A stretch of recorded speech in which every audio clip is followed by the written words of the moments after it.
This call is now being recorded.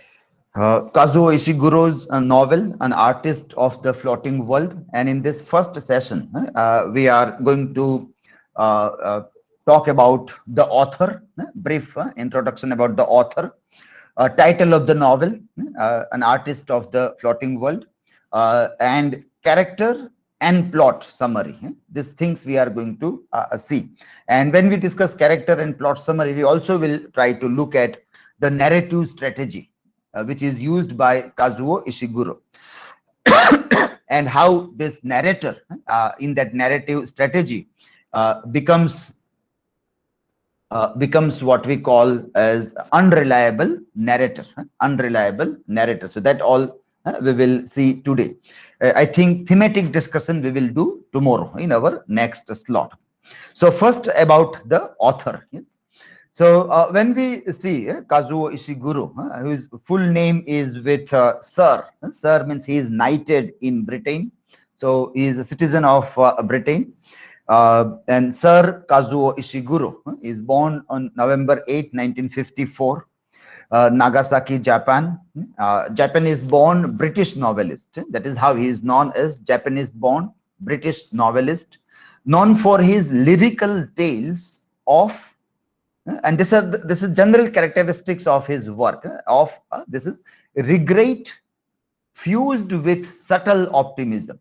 Regret fused with subtle optimism, and this is very important word to generally see the kind of a work that he has written. So when we talk about regret, the regret is always connected with some sort of memory.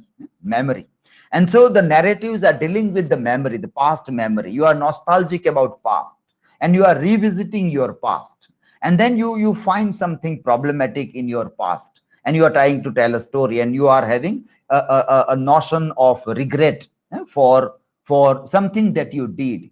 And when you were doing that work, you were very proud of doing that work, but then somehow things turned out to be in such a way that you have lots of regret for your past deeds. But then you were very proud of doing that, but after some time things changed in such a way that you became very regretful of those things.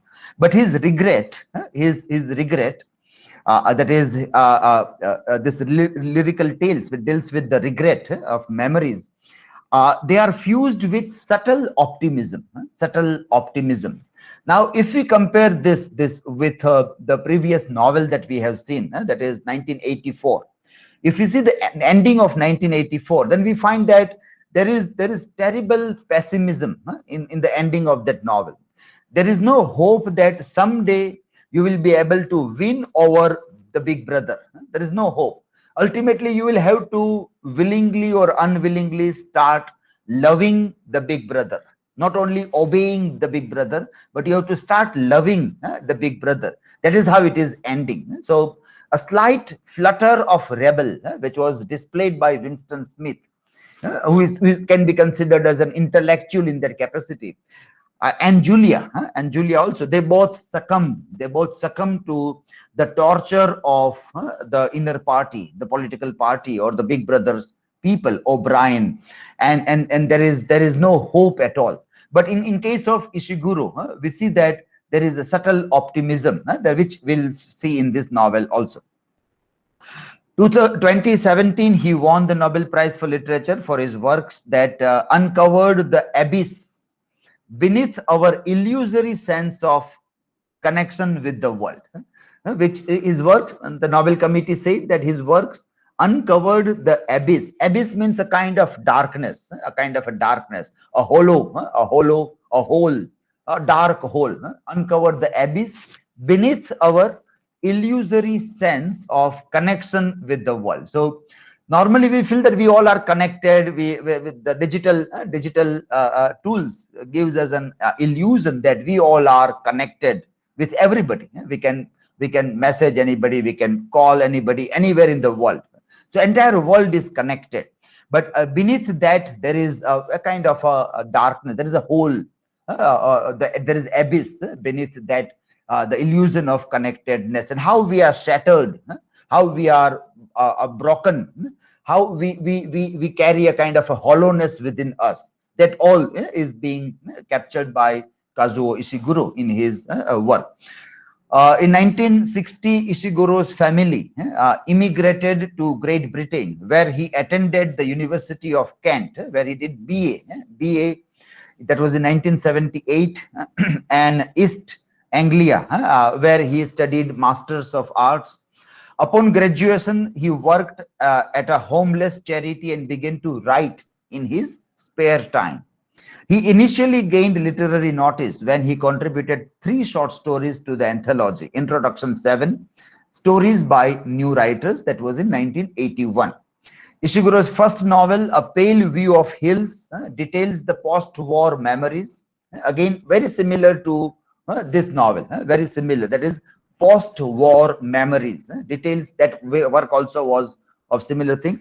There are Japanese women trying to deal with the suicide of her daughter, Keiko. Here we have an artist. A man, male artist. There it was a female who is trying to deal with the suicide of her daughter. Here there is an artist who is trying to deal with his own art, the nature of the art, the themes of his art. And now he is trying to deal in a post-war time. This work, An Artist of the Floating World, is set in an increasingly westernized Japan, or if you want to say Americanized Japan, then also it is a better word. Increasingly westernized or Americanized Japan after Second World War. This 1986 novel, An Artist of the Floating World, it chronicles the life of an old, elderly Masuji Ono. Masuji Ono, our protagonist and an artist, Masuji Ono, who reviews his past career as a political artist, of imperialist propaganda, That is our work here. So with the brief introduction of the writer, who is born in Japan, was brought up in Britain. He lives in Britain. He learned about all his studies in Britain, BA, MA, and then he's writing from there. So here is a writer who is looking from Britain to his motherland, to his own culture, to the history of his own once upon a time country. He looks at this, and then he narrates a story. Many Indian writers also settled in UK, in America, in Canada, and then they also started looking back at India and try to write stories also. Salman Rushdie also is a figure. V.S. Naipaul, the Nobel laureate V.S. Naipaul, also is another figure who also is similar to Kazuo Ishiguro, a citizen of Britain.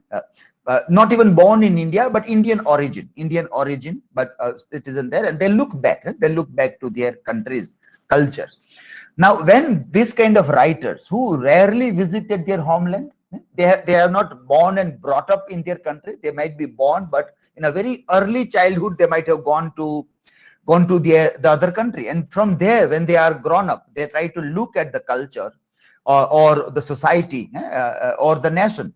There is always a problem in that way of looking at it. The problem is that the insiders, that is the people living in Japan, will always find that your way of looking is incomplete. It is incomplete. It is not complete view of looking. You are an outsider. So many Japanese people might have a problem with the way the Japan is narrated, or way the things are narrated in this novel also. But at the same time, the advantage is that the way an outsider can look, the insider cannot look. There is a different way of looking as an outsider. So when an outsider is looking back at their homeland or home country, they perhaps are able to throw light in such a way on the episodes of histories which perhaps the insider are not able to see. The insiders are not able to see. And we have a series of works even in South Asian literature also, where many writers deal with such a plot where one of the characters leave the homeland and go abroad, the another stays there, and then there is a conflict of looking at the things. If you look at Jhumpa Lahiri's novel Lowland. Jhumpa Lahiri's novel Lowland. Two brothers. One stays in Bengal. The one goes to the Western world, and then when he comes back, he sees that what is happening to the motherland. A different way of looking as an outsider.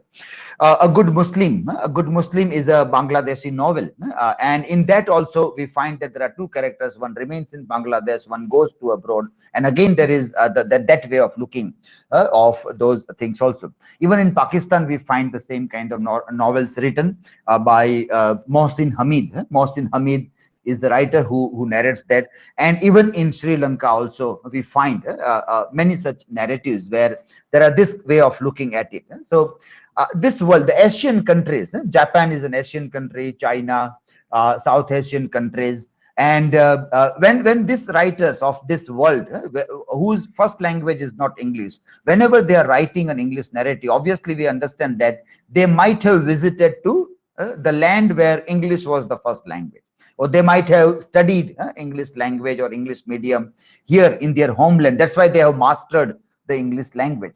And that their visit to the first world, that is the Western world, also is very important.